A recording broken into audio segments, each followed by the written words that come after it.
আমি আজকে যে ভিডিওটা বানাতে চলেছি এরকম ধরনের ভিডিও এর আগে আমি কখনো বানাইনি। এটা ফার্স্ট টাইম, মানে দেশে যা সমস্ত কিছু ঘটছে আর বিশেষ করে ওয়েস্ট বেঙ্গলে যা সমস্ত ঘটছে এটা দেখার পর একদমই চুপ থাকার মতো কন্ডিশনে আমি নেই।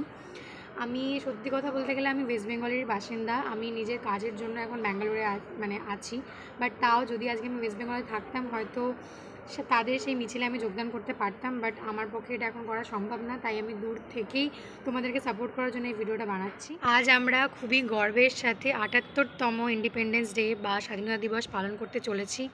কিন্তু ওয়েস্ট বেঙ্গলে যে ঘটনাটা ঘটেছে তোমরা অনেকেই জানো যে আর জি কর মেডিকেল হসপিটালে একটা মেয়েকে ধর্ষণ করে খুন করা হয়েছে এবং যে মেয়েটি ডক্টরি পড়ছিল। এই ঘটনা তোমরা সবাই জানো, তো আলাদা করে বিস্তারিতভাবে বলার কিছু নেই। কিন্তু আমি একটা কথা আজকে বলতে চাই, আমি অ্যাজ আ প্রফেশন বেসে আমি একজন নার্স। সো যেখানে একটা ডক্টরেরই কোনো মানে সিকিউরিটি নেই, সেফটি নেই ওয়েস্ট বেঙ্গলের মতো, ইভেন কলকাতার মতো এত ভালো একটা স্ট্যাবলিশ শহরে, সেখানে দাঁড়িয়ে একটা মেয়ে যদি কোনো গ্রামে বা কোনো যদি মফস্বল এলাকা থেকে পড়াশোনা করে এত দূর এগিয়ে আসে, তারপর তার বাবা মার যদি সে একটি মাত্র সন্তান হয় এবং তার সাথে যদি এইটা ঘটে, তো এটার পরিপ্রেক্ষিতে তোমরা কি বলতে চাও? আর সবথেকে বড় কথা, এত কিছু হয়ে যাওয়ার পরেও সবাই সেই মেয়েটাকেই দোষ দিচ্ছে। মানে মেয়েটার চরিত্র নিয়েও অনেক ধরনের কথা উঠেছে। ইভেন এত রাতে মেয়েটা কেন বাইরে যাবে? অ্যাজ আ নার্স বা অ্যাজ আ ডক্টর তোমার যে কোনো ডিপার্টমেন্টেই কাজ থাকতে পারে, সে কারণে তুমি বাইরে কেন যাবে? এটা একটা প্রশ্ন হয়ে দাঁড়াচ্ছে। এটা তো মেয়েরা সেফটি নয়ই, এখন মেয়েরা নিজেদের কাজের জায়গা তো সেফটি না।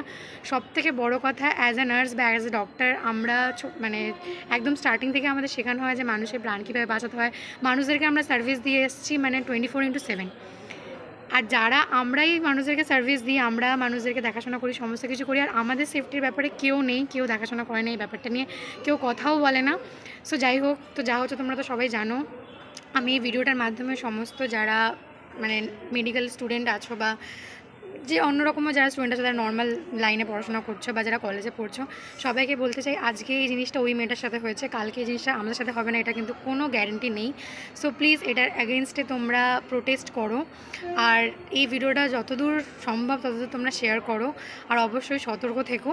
আর লাস্টে একটা কথাই বলবো যে আজকে যে ঘটনাটা ঘটছে সেটার পেছনে সম্পূর্ণ দায়ী হচ্ছে আমরা নিজেরাই। আমরা যদি নিজেরা ঠিকভাবে সেই জিনিসটাকে মানে হ্যান্ডেল না করতে পারি, অ্যাজ আ প্রিন্সিপাল, আর জি করের প্রিন্সিপাল যিনি আছেন, তিনি যে কথাগুলো বলেছে সেগুলো শোনার পরে তো লিটারেলি মানে আমি রাগ করবো না হাসবো, সিরিয়াসলি আমার মানে কোনো বক্তব্য আমি এটা নিয়ে রাখতে চাই না।